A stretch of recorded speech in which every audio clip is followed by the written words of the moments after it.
O, pozdravljeni, dragi otroci. Veseli me, da smo ponovno skupaj v mojem knjižnem kotičku. Danes pa so z nami ene velike živali, ki jih žal ni več med nami, ampak v knjigah pa še obstajajo. Danes bomo spoznali enega čudovitega dinozaura, ki mu je bilo ime Piko. To je Piko dinozaver. Pravljico Piko dinozaver je napisal Leopold Suhodolčan, ilustrirala pa Marjanca Jemec Božič. To je zgodba o dečku, ki ni imel psa.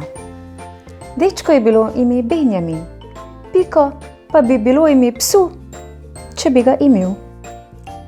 Kadar so ga obiskali prijatelji s svojimi psi, je bil samo Benjamin brez njega. Sosedje so zmajevali z glavami in govorili: kakšen pasji dan. Ko pa je Benjamin zvečer legel v posteljo, mu je pritekal nasproti pes iz sanj. Ime mu je bilo Piko in bil največji pes med kužki. Imel je ušesa kot pentlje, rep kot kraljevska pahljača, zobe kot tipke na klavirju, lajal je dvoglasno in jedel je le mehko belo perje iz pustelne plasine. Bil pa je pes z veliko napako. Benjamin ga ni mogel pri belem dnevu peljati na sprehod in ga ni mogel pokazati svojim prijateljem. Stric ga je zmerom tolažil. Boš videl, Benjamin, nekega dne boš imel psa, ki bo tekel hitreje od tvoje sence in bo zavohal sled izpred 1000 let. Teta pa je rekla: še kaj, pasje marcine pa že ne. Še v cvetlični lonček se ne bo polulal. Toda nekega čisto navadnega dne je Benjamin na vogalu stolpnice zagledal na tleh pasjo vrvico. Stekel je k njej in jo pričel vleči k sebi. Tedaj pa je ugotovil, da se vrvico drži tudi glava, ki se je brž prikazala izza vogala. Benjamin je potegnil znova in zdaj se je primajal še dolg vrat. Še je vlekel za vrvico in vlekel in vlekel in vlekel. In žival je postala vse večja in večja in je njen hrbet že segal do vrha 4-nadstropne hiše. Ojej, ta je pa največji, se je razveselil Benjamin, nato pa stopil k njemu, ga pobožal po glavi in ga prijazno ogovoril. Povej, čigav si, kako ti je ime? Velika žival pa je spustila glavo še nižje k njemu in prijazno mežikala. Ko pa je pomahala svojim repom, je naredila tak veter, da je odnašalo perilo, ki so ga sušili na balkonih. Najbrž si sirota brez doma, je rekel Benjamin in jo znova pobožal. Prosil bom mamo in očeta, če te lahko obdržim. In že vem, ime ti bo Piko. Prav tedaj je prišel iz hiše stric. In ko je zagledal Benjamina in veliko žival, mu je klobuk kar zaplesal na glavi. Ker pa je bil stric pogumen in tudi učen mož, se je popraskal pod klobukom in rekel: Ja, kaj pa misliš, Benjamin? Pa se to je vendar dinozaver. Benjamin pa se je nasmehnil in rekel: Ja, prav, pa naj bo Piko dinozaver. Stric pa je razlagal še kar naprej. Veš, Benjamin, dinozavri danes ne živijo več. Ja, kako da ne? Kar poglej, stric, kako je živ. Benjamin je povlekel za vrvico in dinozaver je začel poplesavati po dvorišču.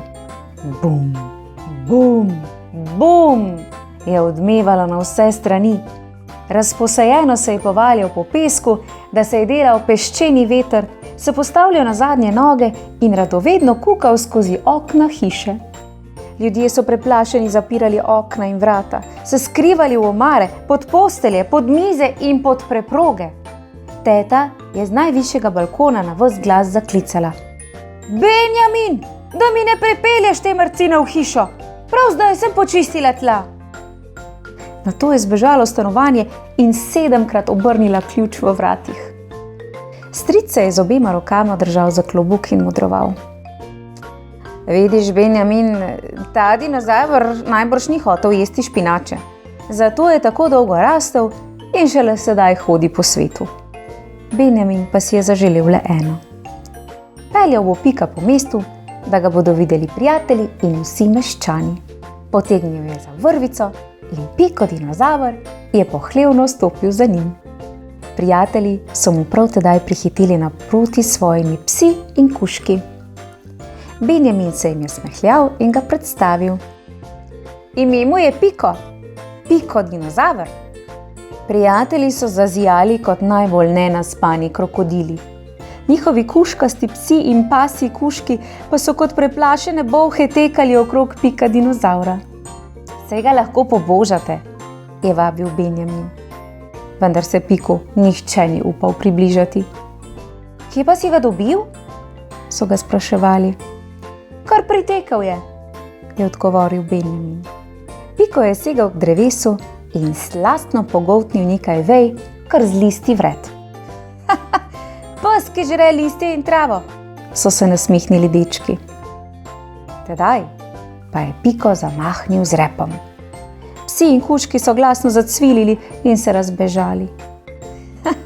Strahopetci pa taki, se je zasmejal Benjamin. Potem je Benjamin nasmejan odkorakal in za njim se je počasi pomikal Piko dinozaver. Kdaj pa kdaj je z glavo zatresel s cestno svetilko, s trebuhom oplazil semafor in z repom udaril po reklamah. Zavila sta na glavno ulico, kjer so bile največje trgovine, gostilne, banke in pisarne. Ljudje so bežali v hiše, avtomobili v garaže. Benjamin je hodil posredi ulice in se večkrat ozrl k Piku, ki se je ustavljal ob velikih izložbah. Ko pa je našel cvetličarno, si je vzel iz nje največjo in najlepšo cvetico. Benjamin je čakal, kdaj jo bo požrl, toda Piko dinozaver jo je nežno obdržal med zobmi. Benjamin se mu je nasmehnil in že sta krenila dalje. Benjamin s cvetom v roki, Piko pa s cvetom v gobcu. Pred trgovino s sadjem in zelenjavo pa se je Piko dinozaver ustavil in ni hotel več dalje. Benjamin je potrkal na vrata in okna in klical. Imate kaj korenja in peteršilja za mojega Pika? Imamo, so odgovorili preplašeni trgovci. Imamo in vse mu damo, zastonj mu damo, samo pojdite čim prej odtod. Odprli so vrata na stežaj in se poskrili. Piko je najprej položil na tla pred trgovino svojo cvetico, nato pa je mimogrede spraznil vso trgovino s sadjem in zelenjavo. Pojedel je tudi police, ker so bile zelene barve. Nato si je spet zadovoljno vtaknil cvet v gobec in sta se odpravila naprej. Spotoma je Piko dinozaver pohodil še 3 stare avtomobile, porušil 3 razmajane hiše in z repom pometel 3 visoke kupe stare šare. In tako sta prispela v mestni park, kjer so se igrali otroci. Najprej so se poskrili za grme in radovedno kukali k njima. Ko pa so videli, kako Benjamin pleza po Piku in se nato nasmejan spušča po njegovem hrbtu, so se pridružili njegovi igri. Kamor pa je Piko stopil svojo težko nogo, je naredil velike luknje in otroci so se lahko igrali v njih. A že so se zbrali okrog Pika dinozavra meščani in prisopihal je tudi župan. Sreča je prišla v naše malo mesto, je oznanil župan.